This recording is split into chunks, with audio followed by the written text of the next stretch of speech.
Hi, everybody. Welcome back to my channel, Vedic Living. Today, I'm going to continue with the US election series that I had promised you guys. And you had voted, you polled that you wanted Donald Trump's chart first, which I already did. And then 17% of you said you wanted Vivek Ramaswamy's chart after that. So that's the next chart I'm going to do. And then the polling is still going on. So if you have any preference as to the next candidate that I should do, let me know. It's on my YouTube and there's a poll going on. But as of now, it looks like the third chart that I'll be doing is Biden's chart. So let's go ahead and look at Vivek Ramaswamy's chart.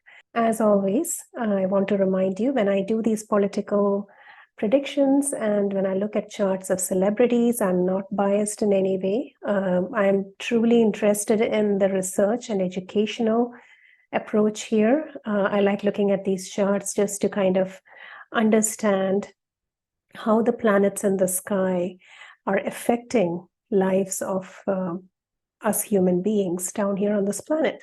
So it really helps me to further my knowledge and understand, and this is completely from an educational standpoint. So here's the chart of Vivek Ramaswamy. He was born August 9th, 1985. And we have the time 6:51 p.m. I got this time from my teacher, Joni Patry, who got it from her friend, Steve Stuckey. So I want to give the credit to the right person who got the time to me. And I'm using the time that they have provided me. So thank you once again to Steve Stuckey for finding the time from the Ohio birth records, vital records. So we are going to go ahead and use this time and look at this chart. So as you know, in this series, the way I do this is I first look at the chart and we look at the overall personality of this individual. Then we are going to compare with the US chart and see if there are any parallels here, like are there any connections with the US planets, which will tell us if this person is very impactful or influential in the course of this country. And then we have the dashas here. So we're going to look at the dashas and see what this person what it looks like for the next couple of years for this person. This is a very interesting chart. It's actually a very, very powerful chart. And I'll explain that as I go along, just so you guys can understand what I'm looking at here. So with this time of birth, which we have from Steve Stuckey, we have the ascendant in Purvashada Nakshatra in the sign Sagittarius. So right off the bat, we know Purvashada Nakshatra is ruled by Jupiter. The ruler of this nakshatra goes into the second house, Jupiter. And what does that mean? That he is really good at matters of second house, which is speech, right? Talking, debating, arguing. And this is one of the main traits that you will see with him, where he is always able to put his point across. And he's able to debate, he's able to stand his ground. This is very important. And another thing is the ascendant being in Sagittarius, he's a very generous person. He's very magnanimous, very generous. Sagittarius is a very outgoing kind of sign. And he has Neptune right on his ascendant, which means he could be mystical and spiritual to some extent. Now, the fact that this Jupiter sitting here, here's where you need to pay attention, because this Jupiter, as you can see in Capricorn, is debilitated. It is in a weak position. But do you know why I say that it could be strong? It's actually a very strong Jupiter in this chart, because there is a Nicha Bhanga going on here, which means the debilitation is getting cancelled. The debilitated Jupiter is no longer debilitated, because the ruler of the sign of Capricorn, Saturn, is exalted right here in Libra. So what this means is that it's almost like you have an exalted Saturn and an exalted Jupiter, because this, whenever the ruler of the sign is exalted, the debilitation gets cancelled. So this is very interesting that he has this. This is very powerful as well, because through matters of the 11th house, which is working in groups, working in teams, in organizations, leading organizations, he will be able to overcome the debilitation of this Jupiter, which means he'll be able to be really good at speaking and debating And what is another meaning of the second house? Wealth. He can make a lot of money, which I think he's already a billionaire. So this is a beautiful, beautiful Jupiter sitting in Capricorn in the second house. Even though it's debilitated, it's getting canceled. So it's actually, whenever you see this, it means that through hard work and discipline, the person overcomes that debilitation. So Saturn being hard work, discipline, sitting in Libra, exalted, that means that he didn't really inherit anything. He had to make everything on his own, truly, because this tells me that the debilitation of the Jupiter is canceled through the work of Saturn. So by working in groups, by working in teams, by bringing people together to attain a certain task, he is able to become very successful and wealthy. That's that Jupiter. So this is the first important thing about this chart. Now, the next thing I want to talk about is this combination over here. Mars, Sun, Mercury, all in the 8th house. Another money house, right? 8th house is money that comes to you from other people. Now, why is this combination so amazingly powerful? Many of you will say Mars is debilitated in Cancer, and you would be right. It is debilitated in Cancer. But once again, we have that unique thing happening where the debilitation of Mars is canceled because the ruler of Cancer is exalted in Taurus. So here it's almost like he has an exalted Mars and an exalted Moon, and he has exalted Jupiter and exalted Saturn. Incredibly powerful. Two Neech Bhang yogas, Neech Bhang Raj yogas, two of them happening, two debilitation cancellations happening, and this is happening for that makes his chart so successful, so powerful, which is why he made a lot of money in this lifetime already. He's so young and he still made so much money because of this. Now, another interesting thing about this combination in the 8th house is that there is a Raja Yoga happening here. It's a wealth and success producing combination of planets. Mars, which I said, its debilitation is canceled, so consider it to be exalted, very strong. Sun and Mercury together, all of them here in the 8th house was forming a Raja Yoga. Now, this Raja Yoga is also powerful in the 8th house because 8th house is money that you get from others. So he is very good at attracting investments, fundraising. So, I know he has put a lot of his money into the campaign, but he is also going to be able to get a lot of money in because of these planets in the 8th house. Now, another thing also is you'll see in a lot of politicians' charts, 8th house is very strong. 8th house is the house of charisma and magnetism. If you remember, we looked at Trump's chart, he had planets in Scorpio. Scorpio is the natural 8th house. You need that for people to be attracted to what you're saying, for people to follow you. It's that kind of it's a magnetic energy, it's charisma. And he has that because of his 8th house planets. And another thing also is this 8th house, because it rules money that comes to you from other people, he's going to be really natural at gathering the funds required for himself and for whatever his ambition is.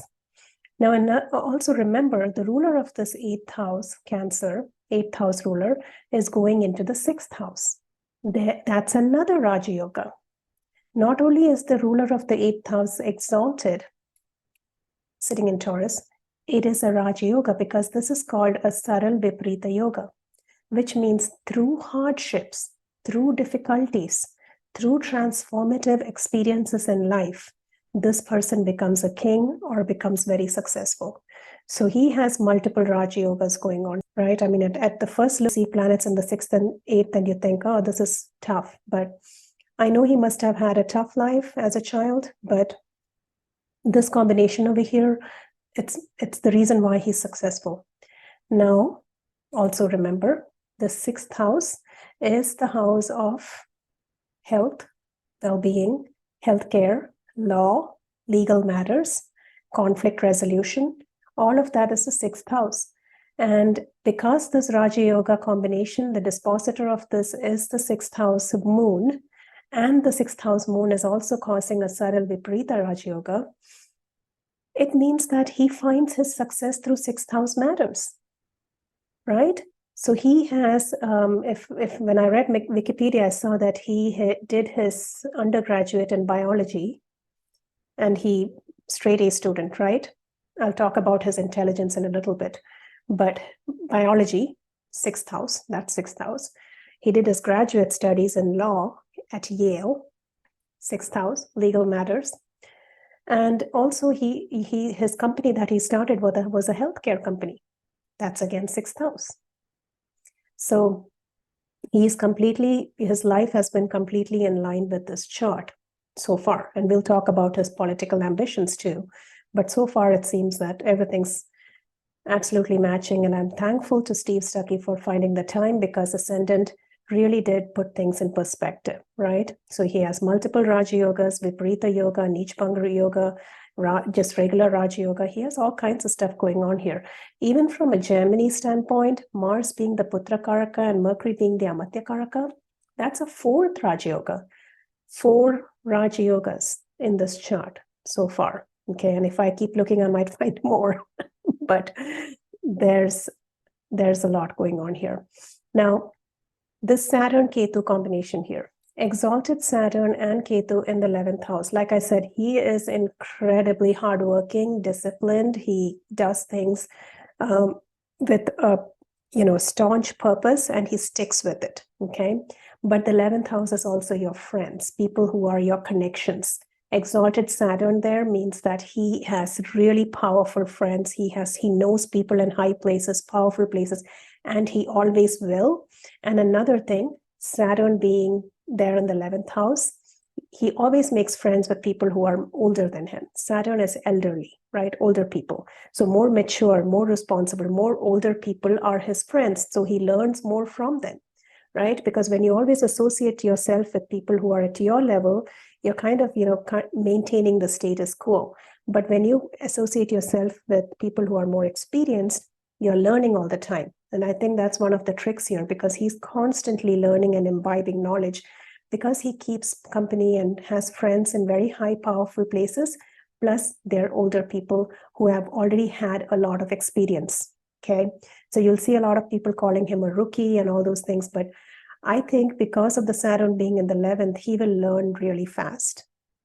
Time will tell, but I think he has a really good chance for that, because Saturn being in the 11th house. Now, another thing, whenever Ketu is associated with another planet, which is very strong, that means that planet is either exalted or it's sitting in its own sign.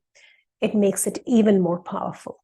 And he has that going on too. Ketu sitting with an exalted Saturn, once again magnifying that 11th house of friends, associations, people that he connects with, people who are at the same wavelength, people who are older and more experienced than him. That's where all his knowledge comes from. Okay, he's learning from them, because the ruler of this 11th house, Venus, goes into the 7th house, which is the house of partnerships. So he's constantly associating himself with these people who know more than him, and hence he becomes successful. He's able to leverage their talent, and he's also himself a very hard worker. So that's really interesting there. Now, he is extremely smart, very smart and intelligent, okay? Going back to this dynamic combination of 3 planets here. Mars rules your intelligence, it rules your mind. Like I said, its debilitation gets canceled, which means you can consider it exalted. He's very intelligent.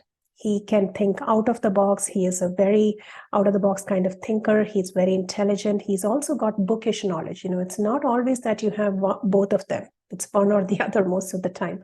But he's also very intelligent when it comes to studies and knowledge, because that Mercury is sitting there too. And this over here, this combination of Sun and Mercury is a Buddhaditya yoga. So that makes him very intelligent too. He was a straight A student all through school. He was valedictorian in his school, and he graduated summa cum laude from his undergraduate program. And he went to Yale for his legal work.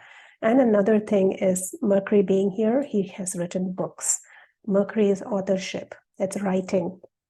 He's really good at that. He's good at communicating, writing, and all those areas of, and not to mention this Jupiter sitting in the second house is also aspecting all these planets here, right? So this is a very beautiful set of combinations that have happened here, which is causing all these talents to come out, even though traditionally in astrology, you look for planets in 1, 5, and 9, or in the 10th house or something. He doesn't have any of that, okay?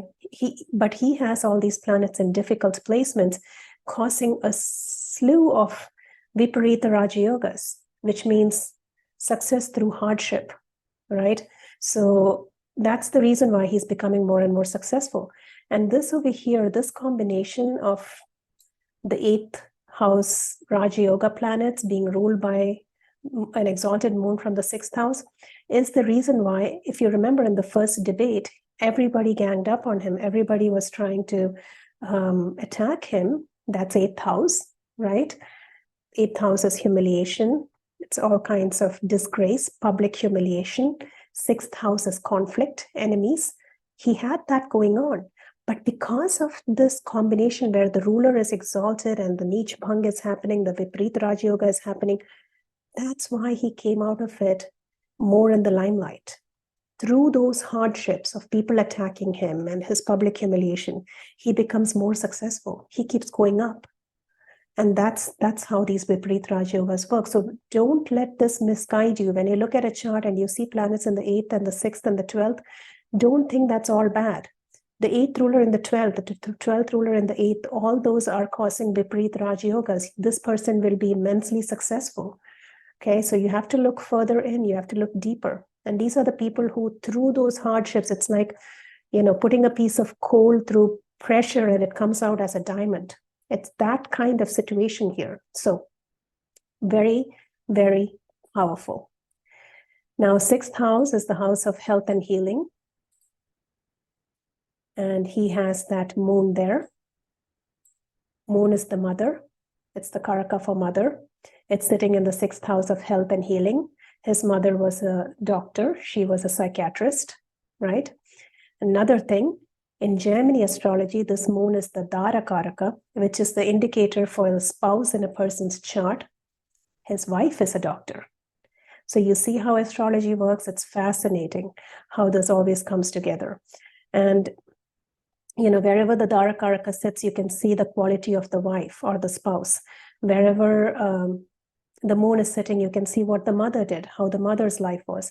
But this also tells me that the mother had a very tough life. It must have been a struggle for her to be in a different country and deal with things. And I think at a lot of times she might have felt that she's dealing with things alone because the moon is sitting in the 6th house, but it's exalted, which means through her willpower, she was able to overcome a lot of those difficulties.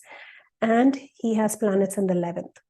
Always remember, when you see difficult planets in the 11th, which is the from the 4th house, it's the 8th placement, it means that the mother has had a tough life. So I'm sure his mother struggled. She had her fair bit of struggles. Maybe it's like I said, it's a new country, and I've experienced that myself. Being a first generation person coming here, it's hard. It's hard being away from your foundation and your support system. So I think this is very, very clear in here that his mother, even though she was very successful through her hard work and through her difficulties, but she did have a tough life. And I think so did his father. His father wasn't a very successful person. He was an engineer, and you can see that very clearly here because the sun, which is the indicator for the father, is sitting with Mars, which rules engineering. Okay, so he was an engineer, but it is sitting in the 8th house. So there was a lot of struggles there that his father had to go through as well. And also the sun is the ruler of the 9th house, which is the father. So I think both the parents struggled a lot. Let's talk about this moon in Kritika Nakshatra. Kritika is it's a cutting, right? It's the knife. It's the sharp edge That's why he's not afraid to speak. He's always speaking his mind. He has these thoughts, this ideology, and he will say it without beating about the bush, okay? Because that's that moon, exalted moon. Incidentally, his moon is exactly opposite Trump's debilitated moon. So I think they would make a great team together because of this, because it's almost like you're filling in each other's gaps, right? When two people come together, you kind of want those opposites to happen. And this is the exact opposite. But at the same time, the moon being in the sixth house, I'm sure, because sixth house is your digestion. In medical astrology, the sixth house rules your stomach, your digestion, your absorption. So I'm sure he needs to watch his diet. He needs to watch his stomach. And, now that he's rallying and going everywhere and traveling and all that, that's one thing he needs to watch, his food consumption, because with the moon being in the sixth house, it's going to be very fluctuating, okay, with that area. So another interesting thing, the debilitated Mars here, which I said it's getting canceled, is also aspected almost to the degree by that Jupiter, the debilitated Jupiter. This is another reason why these two become so strong. It's almost like the exchange signs, right? Because this Jupiter becomes exalted, this Mars becomes exalted, because when two debilitated planets are aspecting each other, that's another cancellation that's another cancellation that's happening. Now let's go a little deep with this. Eighth house is humiliation. It can be tough, and I don't know if he went through he must have gone through some difficult situations as a child, because this is not an easy placement. It shows that the person had to go through a lot of changes in life, and they had to kind of deal with issues and changes even when they were young. And with this placement here, what it also means is that it's in the sign of Cancer. And remember, the sign of Cancer is family. It's your emotions, your sensitivity. So with difficult planets like Mars and Sun, which are malefics in Cancer, it can cause the person to be a little insecure when it comes to their family or when it comes to their security. They can feel a little insecure. So what happens is they then try to, and I'm talking about psychology here, psychologically, they will try to overcome that by showing a very strong facade outside. Okay. So, the person is feeling insecurities inside. So then they try to show that strong kind of face outside. So that's something that he needs to also remember, because with these planets being in Cancer, he can sometimes feel a little insecure. So that needs to be overcome for him to be successful, which I think he is, because the ruler being Moon and being exalted there in Taurus, they must be balancing that energy. But still, that a little bit of that is going on, that insecurity. So he may feel insecure about his family and not being able to spend time with them, those kind of things. But I think it's very important for that his wife or a spouse or his mother to kind of balance that energy. Okay. What is another meaning of the eighth house? Eighth house is research and analysis. He is really good at that. He's really good at analyzing things, researching things.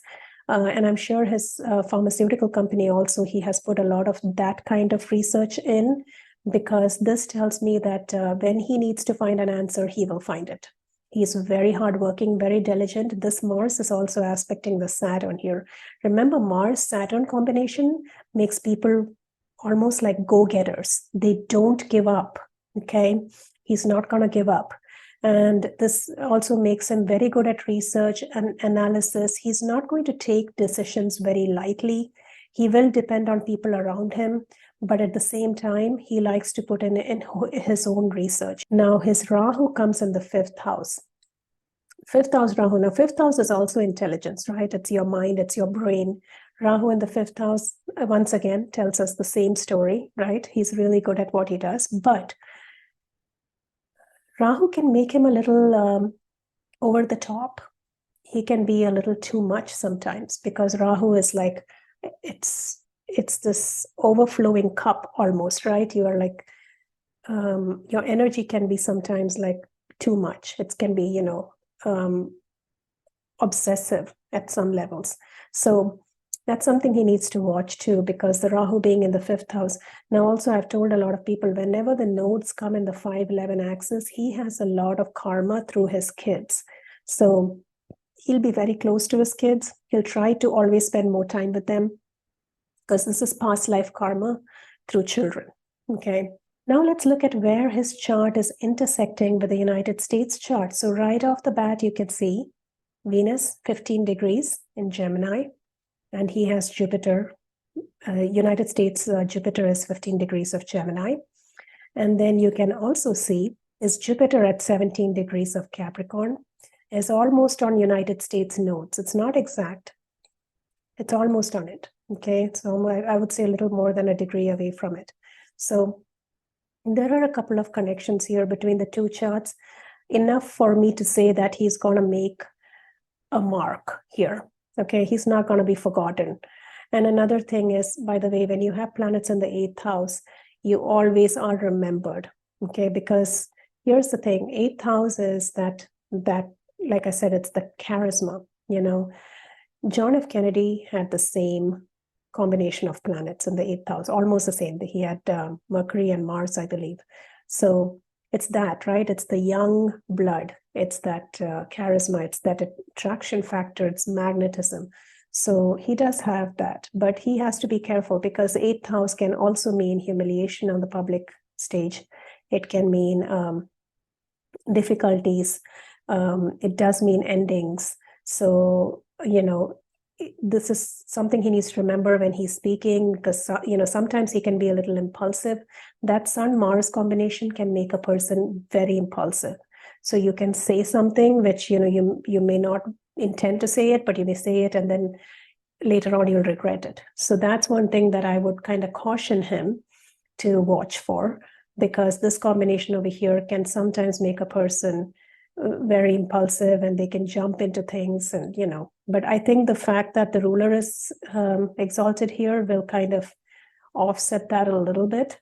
But at the same time, it's definitely something he should watch out for. Now, Dasha-wise, he just entered a Jupiter cycle in 2021, and I think that's what kind of pushed him into this public arena, because Jupiter is sitting in the 2nd house of money and wealth, and like I said, all those Raj Yogas happening, right?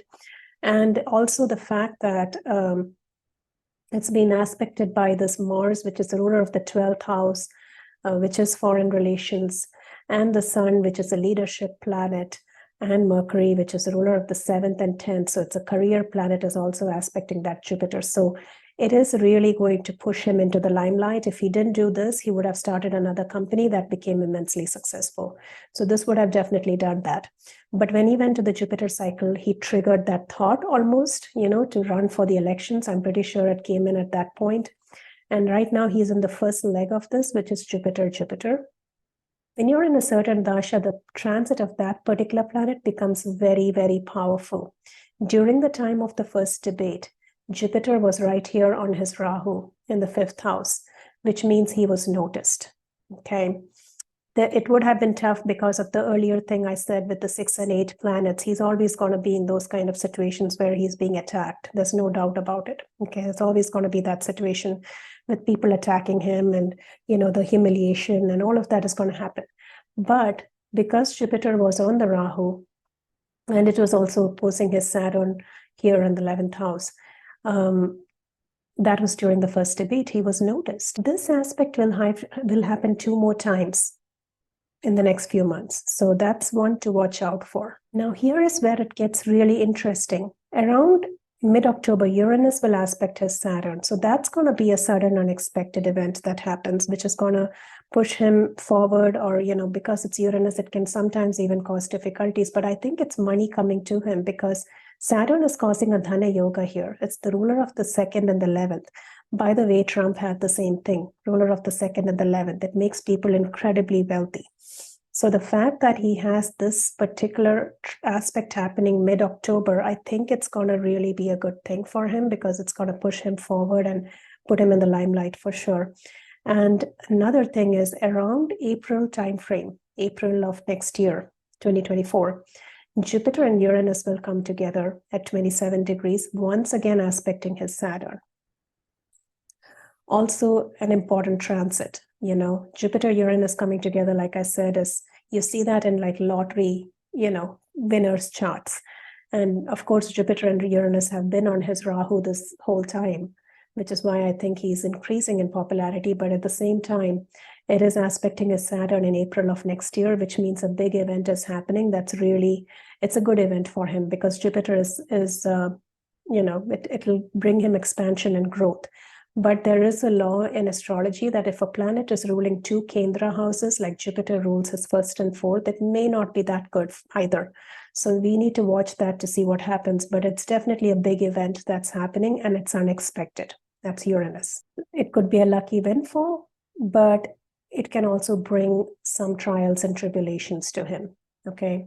It'll be very unexpected and it'll be sudden, whatever happens in April. Now, looking at this from a Gemini standpoint, he has a lot of Raj Yogas from Gemini standpoint too, because we talked about the Putra Karaka and Amatya Karaka being there together. That's a Raj Yoga. Now, here's what is interesting. From a Gemini Charadasha standpoint, he is in a Scorpio cycle. Scorpio is right here. It's his 12th house. But what is really interesting is that right now he's in Scorpio Virgo, but around the time of election day next year, he's going to be in Scorpio Cancer. Now, this is why this gets interesting here, because Cancer contains his Amatya Karaka and his Gemini Raj Yoga combination. So I think it's going to trigger that combination for him.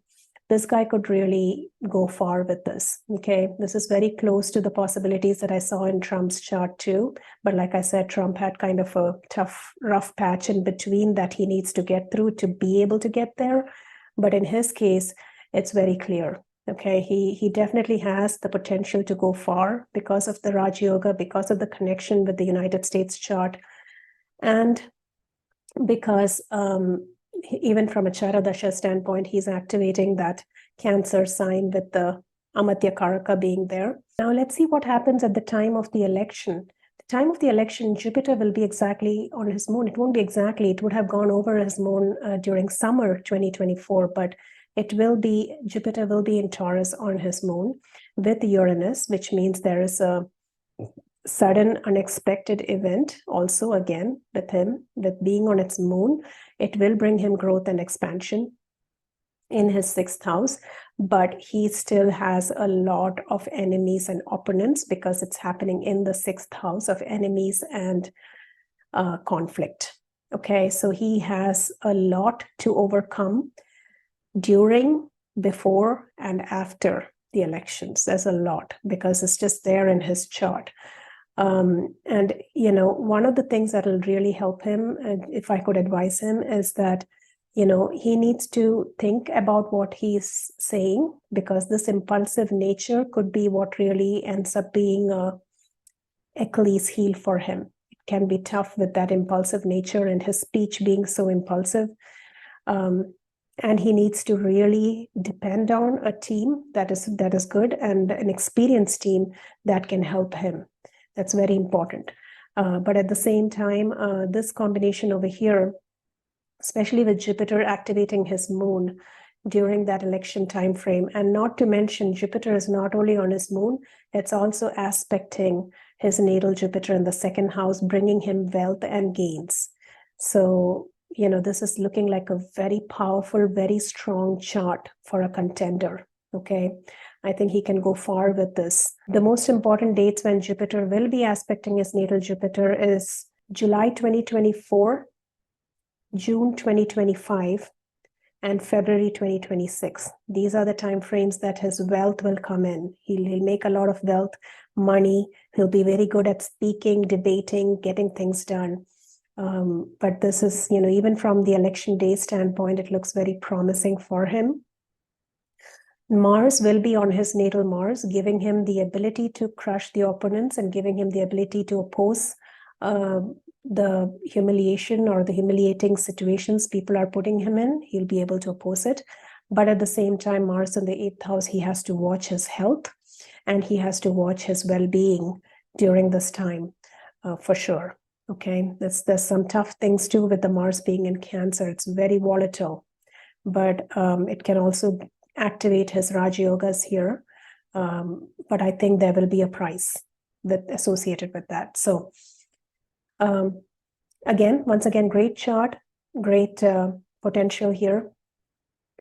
A lot will come into the open, especially when we go into this November timeframe when the nodes move, because the Ketu going in his 10th house may not be that good for career prospects. So I don't think he's going to really become president, but I definitely think he's going to take a powerful position, maybe run on somebody else's ticket, or he may even pick up another position in government that he'll be really good at. He has good intentions. I truly believe that.